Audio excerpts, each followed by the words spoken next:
Hello everyone, welcome to GATE Academy. So in today's lecture we will be starting the topic of solid waste management. तो आज का हमारा topic है solid waste management.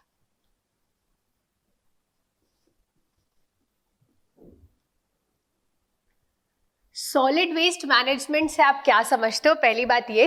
और दूसरा question मेरा ये है आपसे कि आप सॉलिड वेस्ट मैनेजमेंट को एनवायरमेंटल इंजीनियरिंग में क्यों पढ़ते हैं, क्यों हम सॉलिड वेस्ट मैनेजमेंट को एनवायरमेंटल इंजीनियरिंग में पढ़ते हैं। तो पहली बात तो ये कि अगर मैं बात करूं सॉलिड वेस्ट क्या होता है, अगर मैं उसको डिफाइन करने बोलूं और आपसे पूछूं तो आप बोलेंगे जो भी वेस्ट होता है सॉलिड नेचर का वो सॉलिड वेस्ट होता है। बिल्कुल सही बात है। तो अगर इसी को मैं एक डेफिनेशन के फॉर्म में बोलूं तो मैं क्या बोलूंगी, वो वेस्ट जो ह्यूमंस या एनिमल्स की एक्टिविटीज के कारण जनरेट होता है और जो कि सॉलिड नेचर का होता है उसको हम बोलते हैं सॉलिड वेस्ट। ठीक है, तो इसी चीज को मैं यहां पे लिख देती हूं, waste which is generated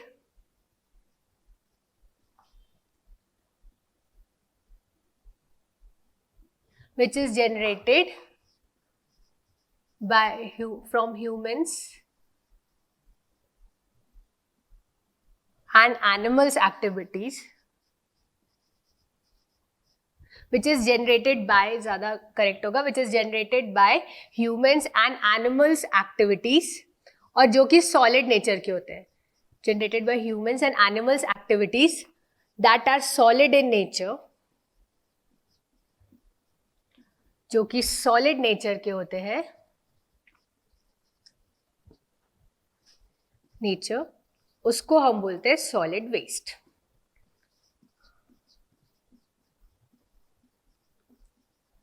solid waste, fine, ये आपको क्लियर हो गया।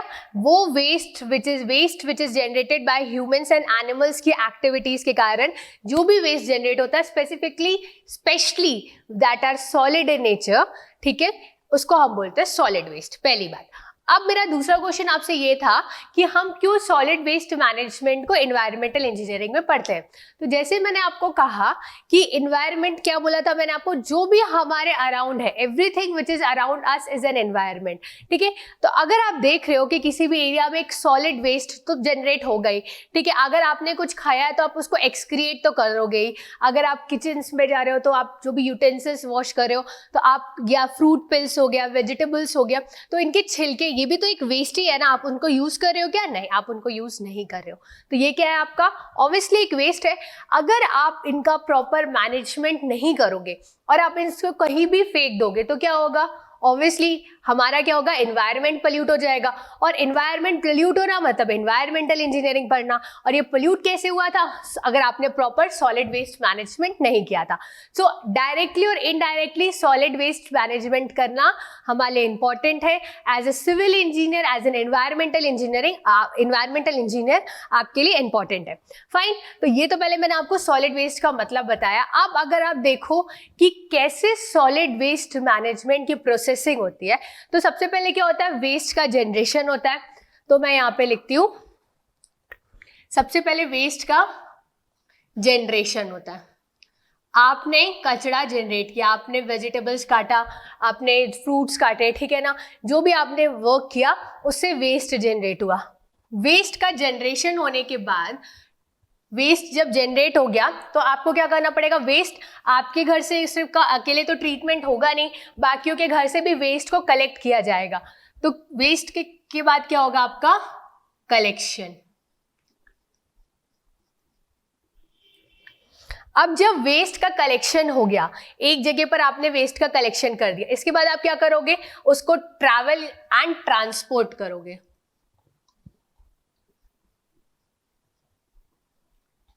Travel and transport.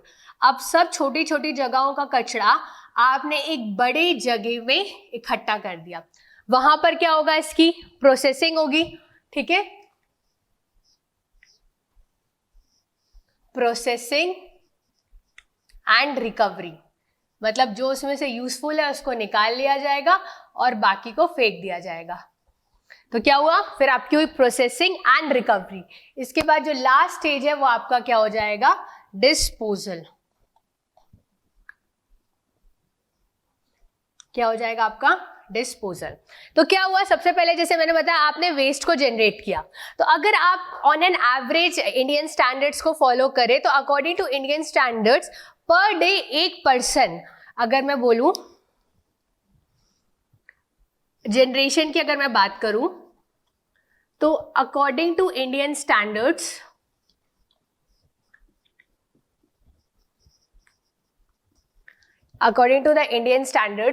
पर डे कम से कम 0.4 से 0.8 kg पर पर्सन, एक पर्सन एक दिन में इतना कचरा जनरेट करता है।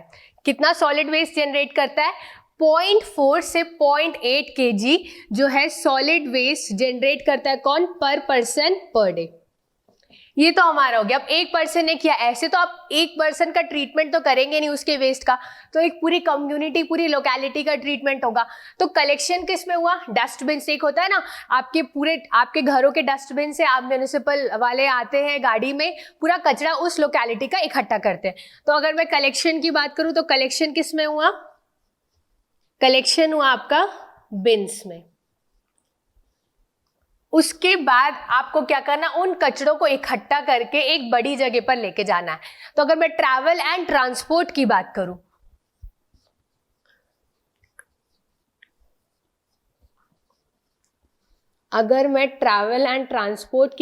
तो इसके लिए क्या है? हॉलिंग सिस्टम है, मतलब कोई भी लोकोमोटिव्स जिसके थ्रू कचड़े को आप एक बड़ी जगह पर लेके जाते हो जहां पर उसकी प्रोसेसिंग होती है। फाइन। अब बारी आती है आपकी प्रोसेसिंग एंड रिकवरी की। तो जो प्रोसेसिंग एंड रिकवरी है उसमें आप क्या करते हो? प्रोसेसिंग एंड रिकवरी में आप क्या करते हो? सेग्रीगेट करते हो। सेग्रीगेट करना मतलब जो भी काम का चीज है उसमें, ठीक, जैसे कि अगर बाय चांस जो वेस्ट है किसी ने उसमें लोहा डाल दिया जो रस्टेड है, तो आप उसको निकाल सकते हो, आप उसको फिर बेच सकते हो, ठीक है। अगर प्लास्टिक्स हो गया, फाइन। तो जो भी वेस्ट है जो रिसाइकिल हो सकते हैं, रीयूज हो सकते हैं, तो आपने क्या किया? उन वेस्ट को सेग्रीगेट कर लिया, अलग कर लिया। तो यहां पे लिख देती हूं segregation of solid waste.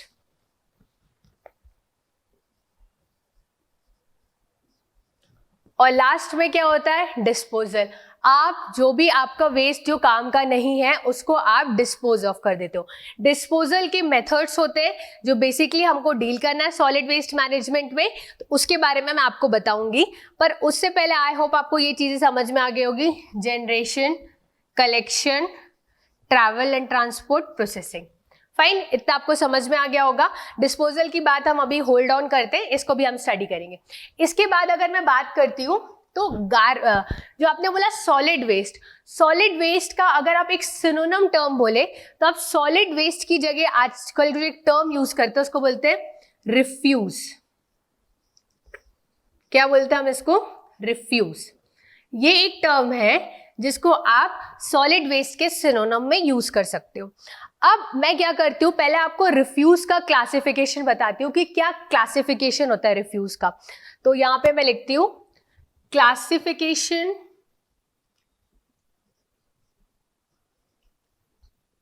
Of refuse.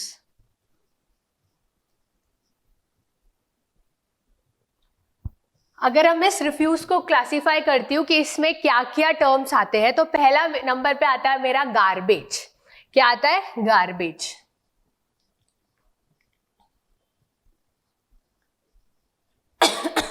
Garbage क्या होता है? ये एक प्यूट्रिसिबल ऑर्गेनिक वेस्ट है। क्या है ये? प्यूट्रिसिबल organic waste.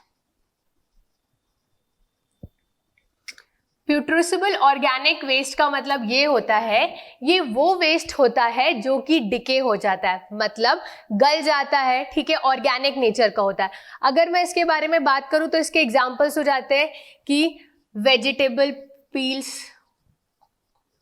Vegetables, fruit pills जो आपके घरों से निकलता है, ये सब क्या होता है? ये गार्बेज का एग्जाम्पल है। क्या होता है बेसिकली जब आप सॉलिड वेस्ट मैनेजमेंट की बात करते हो तो आप क्या बोल रहे हो सॉलिड वेस्ट मैनेजमेंट में कि आपको सॉलिड जो वेस्ट जनरेट हो रहा है उसको प्रॉपर डिस्पोजल करना है ताकि वो हमारे एनवायरनमेंट को हार्म ना करे। तो अगर आप पहले इस पे बात करते हो कि कचड़े कितने टाइप के होते हैं बेसिकली, तो अगर आप हिंदी में बोलो तो कचड़े कितने टाइप के होते हैं, सॉलिड वेस्ट यानी रिफ्यूज यानी आप बात करो कि कितने टाइप के वेस्ट है, यानी कितने टाइप का सॉलिड वाला कचड़ा है। तो अगर आप बात करो गार्बेज की, तो मैंने बोला जो भी वेजिटेबल्स है, जिसके वेजिटेबल्स छिलके जो आप बोलते हो, ठीक है, एग्जाम्पल के लिए अगर आप प्याज का छिलका बोल देते हो, फूल गोभी की जो डंडियां उसको बोल देते हो, ठीक है, तो ये जो आपके जितने भी वेजिटेबल्स के कवर्स है, फ्रूट पिल्स है लाइक ऑरेंज का कवर, बनाना का कवर, ये सब क्या है, इसको तो आप खाते नहीं हो, बट ऑब्वियस सी बात है इसको आप फेंकते हो। तो ये क्या होता है, ये एक ऑर्गेनिक वेस्ट है, मतलब ये डिकम्पोज हो जाएगा। बट जब ये डिकम्पोज होगा तो ये कुछ गैसेस रिलीज करेगा, बिल्कुल सही बात है, ये कुछ गैसेस रिलीज करेगा। और इसमें क्या होगा, अगर आप बहुत समय तक देखिए, अगर आप जस्ट एन एग्जांपल, आप केले को रख दीजिए, केले का जो छिलका है, बनाना का कवर, आप उसको रख दीजिए, तो क्या होगा, धीरे धीरे उसमें इंसेक्ट्स आने लगते हैं। फाइन। अब अगर वो इंसेक्ट्स आपकी बॉडी को टच करते हैं, आपकी बॉडी में से ब्लड सक करते हैं, तो obviously you will catch diseases, ये तो बट ऑब्वियस ही बात है। तो क्या हो रहा है, अगर आपने उस सॉलिड वेस्ट का, उस गार्बेज का प्रॉपर ट्रीटमेंट नहीं किया, तो क्या हुआ, आपको कोई ना कोई डिजीज हो जाएगी। फाइन। तो जब मैं बोल रही हूँ अच्छी बात है, ये ऑर्गेनिक वेस्ट है, बट ये क्या होता है, ये इजिली डिकम्पोज हो जाता है, डिके हो जाता है, जिसके कारण क्या होता है, इंसेक्ट्स इसमें ब्रीड करने लगती है, आपको रोडेंट्स की डिजीजेस हो जाती है, जैसे कि रैट्स या माइस उसमें ब्रीड करने लगते हैं। फाइन। तो इसका डिस्पोजल हमारे लिए इंपॉर्टेंट होता है। अब इसकी जो डेंसिटी है वो कितनी वेरी करती है, वो भी हम देख लेते हैं। इसकी जो डेंसिटी है गार्बेज की, वो 450 से 900 kg पर मीटर क्यूब के अराउंड होती है। इतनी डेंसिटी होती है इसकी, ठीक है। यहां पे मैं लिख देती हूँ, गार्बेज होता है easily decayed and decomposed। ये easily decay भी हो जाती है, डिकम्पोज हो जाती है, ऑर्गेनिक नेचर की होती है। फाइन। तो ये तो हमने पहला डील कर लिया, रिफ्यूज में जो आपका आया गार्बेज। अब हम अगर सेकेंड की बात करते हैं, आई होप आपने ये लिख लिया होगा। फाइन। तो मैं अब इसको रब कर देती हूँ। अब अगर हम सेकेंड की बात करते हैं, तो सेकेंड हमारा हो जाएगा एशेस। सेकेंड हमारा, अगर गार्बेज की बाद हम बात करते हैं, तो हमारा होता है एशेस, राख जिसको आप बोलते हो। ये कहाँ से जनरेट होते हैं, ठीक है, ये जनरेट होते हैं आपके फर्नेसेस से। फाइन। ये नॉन कंबस्टेबल होते हैं, आप इसको कंबस्टेबल नहीं होते हैं ये आपको, और ये जनरेट होते हैं आपके एशेस से। तो जब ये एशेस है, ये तो जल नहीं सकते, इनकम्बस्टेबल होते हैं, तो ये भी एक तरीके से क्या कर रहे हैं, सॉलिड वेस्ट जनरेट कर रहे हैं। तो मैं लिख देती हूँ, ashes are incombustible solid waste. Solid waste होता है जो कहां से जनरेट होता है, generated from hearths and furnaces. ये हर्ट्स एंड फर्नेसेस से जनरेट होता है। अब अगर आप इसकी डेंसिटी की बात करते हैं, तो इसकी जो डेंसिटी होता है फर्नेसेस से जनरेट होता है। फाइन। अब अगर आप इसकी डेंसिटी की बात करते हैं, तो इसकी डेंसिटी होती है अराउंड 700 to 850 kg पर मीटर। इसकी डेंसिटी जो है वो ज्यादा रेंज की नहीं होती है, जैसे अगर आपने बात की थी गार्बेज की, तो ये अराउंड 450 से 900 तक वेरी करता है। पर अगर आप इसकी डेंसिटी की बात करते हो, तो ये अराउंड 700 से 850 kg पर मीटर क्यूब तक डेंसिटी वेरी करती है। फाइन। ये भी रिफ्यूज के अंदर आता है। अब जो थर्ड टाइप, पहले तो गार्बेज की बात कर ली, सेकेंड एशेस की बात कर ली, अब लास्ट हम बात करते हैं रबिश की।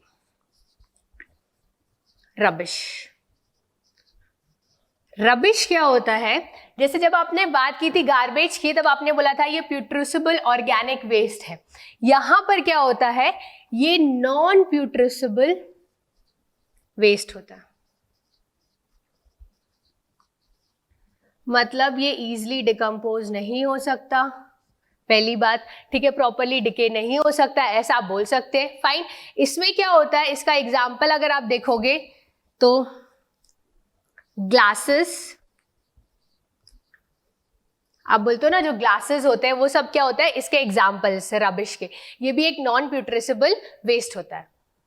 इसमें क्या होता है आपका एग्जाम्पल, से मैंने बोला ग्लासेस होते हैं, that is broken pieces of glasses. अगर आप स्पेसिफिकली बोले तो broken pieces of glasses, pieces, broken parts of glasses, cardboard, ये सब इसके एग्जाम्पल होते हैं। इसकी अगर आप डेंसिटी की बात करो तो इसकी डेंसिटी जो है वो वेरी करती है 50 से 400 kg पर मीटर क्यूब। फाइन, ये जो डेंसिटी होती है ये रबिश की होती है। आप देख रहे हो रबिश की density as compare to garbage और एशेस के कंपैरिजन में कम होती है। जैसे गार्बेज की डेंसिटी 450 से 900 kg पर मीटर क्यूब है, और अगर आप बात करें तो एशेस की डेंसिटी 700 से 850 kg पर मीटर क्यूब है, और रबिश की डेंसिटी आप देख रहे हो सबसे कम है, दैट इज 50 टू 400 kg पर मीटर क्यूब है। इसमें आपने देख लिया नॉन प्यूट्रेसेबल होते हैं। इसमें एग्जाम्पल्स हैं इनके ब्रोकन पीसेस ऑफ ग्लासेस या कार्डबोर्ड्स जो है वो इसके एग्जाम्पल्स है। फाइन, तो ये तो मैंने बात कर ली आपसे क्लासिफिकेशन ऑफ रिफ्यूज की। अभी तक हम डिस्पोजल पार्ट में नहीं पहुंचे, क्योंकि डिस्पोजल पार्ट में पहुंचने से पहले हमको डील करना है टाइप्स ऑफ वेस्ट, कितने टाइप्स के वेस्ट होते हैं। तो मेरा नेक्स्ट हेडिंग है टाइप्स ऑफ वेस्ट। अगर आप वेस्ट का क्लासिफिकेशन करो तो बेसिकली ये 3 टाइप्स के वेस्ट होते हैं, ठीक है। एक होता है हमारा म्यूनिसिपल वेस्ट, दूसरा होता है हमारा इंडस्ट्रियल वेस्ट, और लास्ट होता है हमारा हजार्डरस वेस्ट।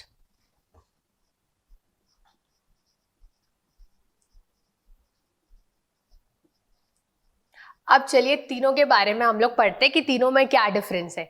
म्यूनिसिपल वेस्ट की बात करो तो क्या होता है इसमें, पहली बात वेस्ट फ्रॉम हाउसेस। अब हाउसेस से क्या वेस्ट होता है, वेस्ट जनरेटेड अगर हो, that is waste generated from homes या हाउसेस। जैसे कि कौन कौन से वेस्ट, अभी मैंने बोला था आपको रबिश, गार्बेज, ये सब क्या है, ये सब तो गार्बेज क्या है, रबिश क्या है, ये भी वेस्ट है। आपके ब्रोकन पीसेस ग्लासेस के होते हैं, कार्डबोर्ड के पीसेस होते हैं, तो ये सब क्या, एक रबिश ही है, ठीक है। रबिश, गार्बेज, तो ये क्या आपका वेस्ट जो कि जनरेट हो रहा है हाउसेस से, ठीक है। फिर वेस्ट जो कि जनरेट होता है कमर्शियल एक्टिविटीज से,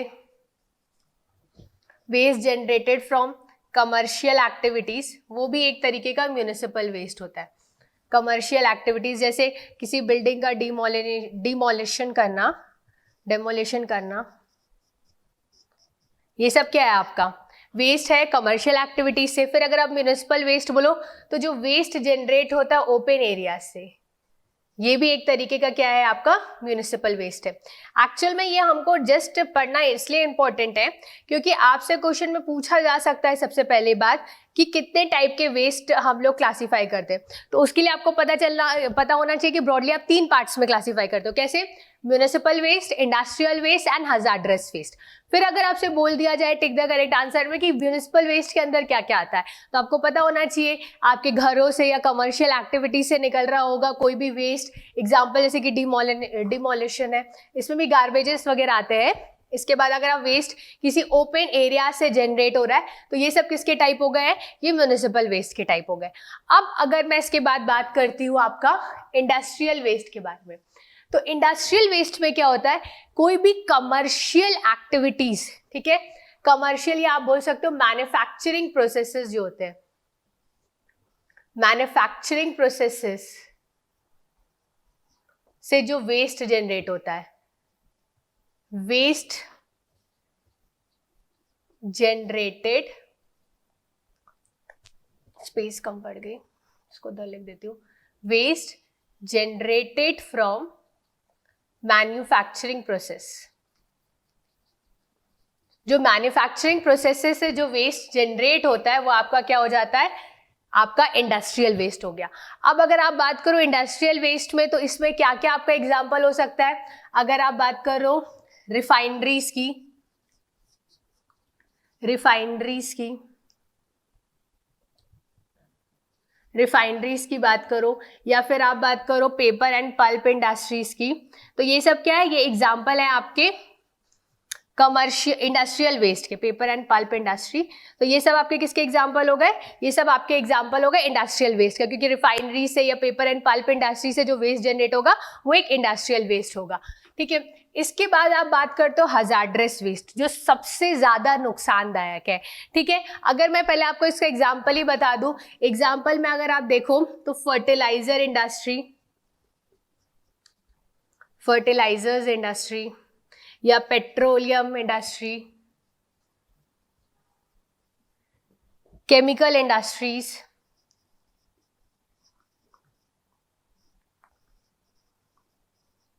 इंडस्ट्रीज तो नहीं बोल सकते, केमिकल्स ही बोल सकते बेसिकली, जो केमिकल्स जनरेट हो रहा है, फर्टिलाइजर्स, पेट्रोलियम या केमिकल्स, इनसे जो वेस्ट जनरेट होता है वो हजार्डस वेस्ट होता है। हजार्डस का मतलब होता है जो कि टॉक्सिक होता है, मतलब उसमें टॉक्सिक कंपोनेंट्स होते हैं, वो बहुत ही ज्यादा रिएक्टिव होता है, हाईली रिएक्टिव होता है, और जो कि हजार्डस या बोल सकते हो इंजूरियस टू ह्यूमन हेल्थ। मतलब अगर बाय चांस आपने उसको कंज्यूम कर लिया तो आपका क्या हो जाएगा, आपकी बॉडी के लिए बहुत ज्यादा हार्मफुल है, आपके हेल्थ के लिए बहुत ज्यादा हार्मफुल है। जस्ट एन एग्जांपल अगर देख लो, पेट्रोलियम इंडस्ट्री है, पेट्रोल अगर आपने खुला छोड़ दिया या पेट्रोल कहीं पर गिर गया और धोखे से वहां पे आग लग गई तो क्या हो जाएगा, loss of life and property हो जाएगा।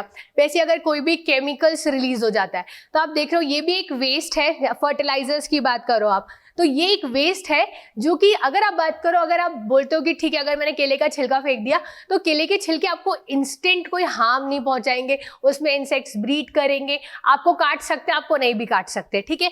तो वो आपको श्योर शॉट नहीं बोल रहा है कि आपके लिए टॉक्सिक है या बहुत ज्यादा रिएक्टिव है। पर वहीं अगर आप बात करते हो हजार्डस वेस्ट की, तो ये बहुत ज्यादा टॉक्सिक होता है, रिएक्टिव होता है, और हजार्डस मतलब आपकी जान के लिए बहुत ज्यादा खतरा होता है। क्या समझ में आ गया आपको? तो हजार्डस वेस्ट ये होता है। तो हमने 3 टाइप्स के वेस्ट के बारे में तो पढ़ लिया।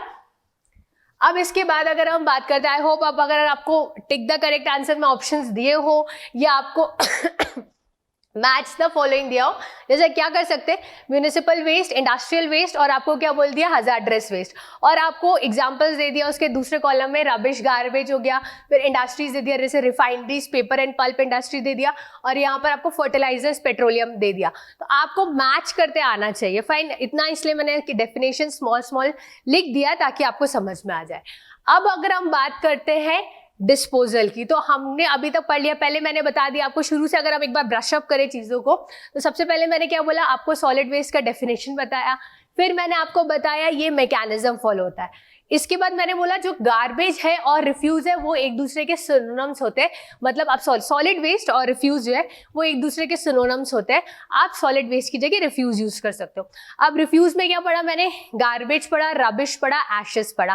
गार्बेज क्या होता है, प्यूट्रिसेबल ऑर्गेनिक वेस्ट होता है। एशेस क्या होता है, इनकम्बसेबल होता है, फाइन, जो कि फर्नेसेस से जनरेट होता है। उसके बाद हमने बात की क्या, हमने बात किया उसके बाद रबिश की, जो कि नॉन प्यूट्रिसेबल वेस्ट होता है, फाइन। उसके example broken pieces of glasses, cardboards.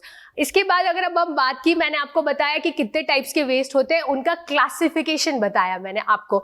Basically आप इसको लिख सकते हो टाइप्स ऑफ वेस्ट, या इसकी जगह आप लिख सकते हो क्लासिफिकेशन ऑफ वेस्ट। आपने क्लासिफाई किया, ठीक है, क्लासिफिकेशन ऑफ वेस्ट ज्यादा सुटेबल टर्मिनोलॉजी है। टाइप्स ऑफ वेस्ट भी लिख सकते हो, but classification is the best term you can denote for it. अब इसके बाद मैं बात करती हूँ, ये तो आपने ब्रॉडली चीजों को पढ़ लिया, अब इसके बाद बात करती हूँ मैं डिस्पोजल की। आप किन किन मेथड से डिस्पोजल कर सकते हो, तो इसमें एक बात करूंगी मैं सबसे पहले ओपन डंपिंग की। ओपन डंपिंग, फिर हम लोग बात करेंगे सैनिटरी लैंडफिलिंग,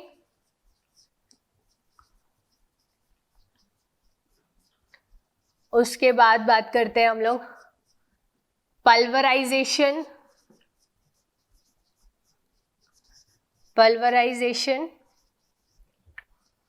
फिर हम लोग बात करेंगे कंपोस्टिंग की,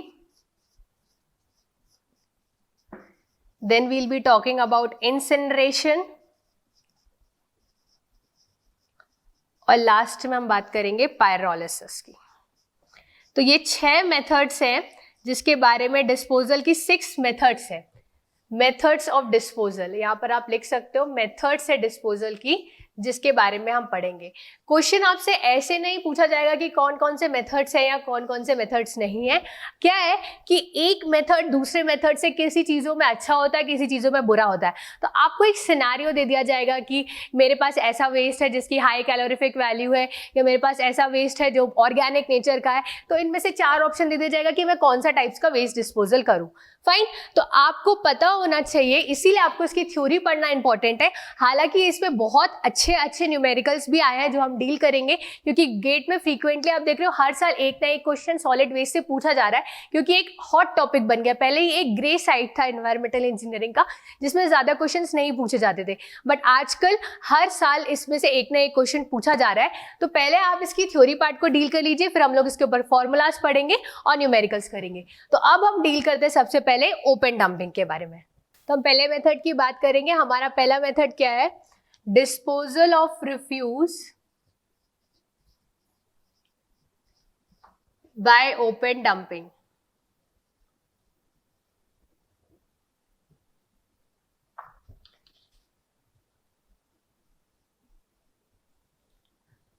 अब इसमें क्या होता है, आप ओपन डंपिंग की बात करते हो तो ये एक सिंपल मेथड है, इसके बारे में हम लोग पढ़ते हैं।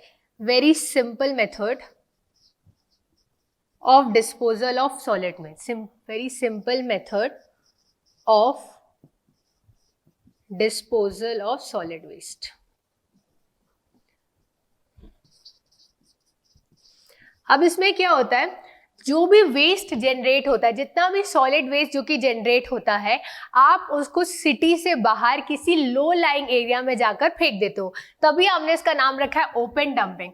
आपने क्या किया, जो भी वेस्ट जनरेट हुआ था आप उसको सिटी से दूर किसी भी एरिया में जाके फेंक देते हो, मतलब ओपन डंपिंग, आपने उसको डंप कर दिया। फाइन, पहली चीज। दूसरी चीज क्या होती है, क्योंकि आपने उसको ऐसे डंप किया, उसके ऊपर कोई कवर नहीं बिछाया, ठीक है ना, आपने कोई गड्ढा खोदा, आपने सिर्फ जाकर उसको डंप कर दिया, आपने जाके उसको लो लाइंग एरियाज में फेंक दिया, ठीक है। तो आपने उसके ऊपर कोई लेयर्स नहीं बिछाई, तो इससे क्या होगा इससे क्या होगा, बहुत सारी स्मेल्स आएंगी, ऑब्नॉक्शियस स्मेल्स आएंगी उसमें से, ठीक है। उसमें इंसेक्ट्स, फ्लाइज, मॉस्किटोज ब्रीड करने लग जाएंगे, जिससे क्या होगा, आपका इन्वायरमेंट पल्यूट हो जाएगा। फाइन, तो ये क्योंकि एक सिंपल मेथड है बट ये रिलायबल नहीं है। आप एज फार एज अगर आप इन्वायरमेंट को सोचते हुए कर रहे हो तो आपको ओपन डंपिंग मेथड यूज नहीं करना चाहिए। फाइन, तो जो भी चीजें मैंने आपको बताई है उसको लिख लेते हैं। पहली तो बात, बहुत सिंपल मेथड होता है डिस्पोजल का। दूसरी बात, solid waste is dumped out, solid waste is dumped out far off from the city, city से दूर, far off from the city, far off from the city in low lying areas.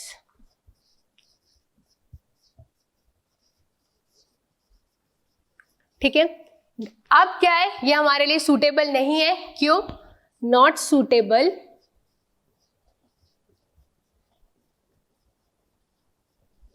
Since, क्यों suitable नहीं है हमारे लिए? क्योंकि since it becomes a breeding place,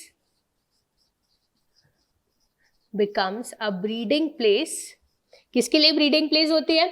mosquitoes के लिए, इंसेक्ट्स के लिए। Since it becomes a breeding place for mosquitoes, insects, mosquitoes, insects etcetera. ठीक है, इसके साथ ही अगर आप देखोगे कि अगर जैसे आप ट्रेन से जाते हो तो आप देख सकते हो ना, कभी कभी अगर आपने नोटिस किया होगा कि वहां के आसपास बहुत सारा कचरा इकट्ठा रहता है, थोड़े बाजू में, ट्रैक्स के बाजू में, तो आप देखते हो कि बहुत ही फाउल स्मेल आती है। You have to keep any cloth, जो भी आपका हैंकरचिप रहता है उसको अपने नाक के पास रखना पड़ता है। क्यों? क्योंकि वो बहुत ही ऑब्नॉक्शियस स्मेल होती है जिसको आप सूंघना नहीं चाहते हो। फाइन, तो ये भी क्या, ये एक कहना चाहिए, ये भी एक ओपन डंपिंग ही की गई है। जब आप वेस्ट को कहीं फेंक देते हो, ठीक है, तो क्या हो रहा है, एक ऑब्नॉक्शियस स्मेल आ रही है। तो यहाँ पे not suitable since it becomes a breeding place for mosquitoes, insects etcetera, releases obnoxious smell, ठीक है, इसीलिए ये सूटेबल नहीं है। पर अभी भी लोग ओपन डंपिंग को यूज करते हैं। Can you imagine it? हाँ, आज भी हम लोग बोलते हैं कि हमने इतने सारे तरीके होते हैं आपका वेस्ट मैनेजमेंट करने के, इतने सारे डिस्पोजल के मेथड्स हैं, इतना हम डेवलपमेंट हो चुका हमारे 21st सेंचुरी में, पर आज भी लोग इसको यूज करते हैं। कहाँ यूज होता है ये? यूज्ड इन रूरल एरियाज में, विलेजेस में तो आज भी ये यूज होता है। इसके साथ ही ये यूज होता है सेमी अर्बन एरियाज में, सेमी अर्बन एरियाज में आज भी लोग इसे ओपन डंपिंग मेथड से जो डिस्पोजल करते हैं इसको यूज करते हैं। फाइन, तो अब इसके बाद हम नेक्स्ट मेथड के लिए मूव करते हैं।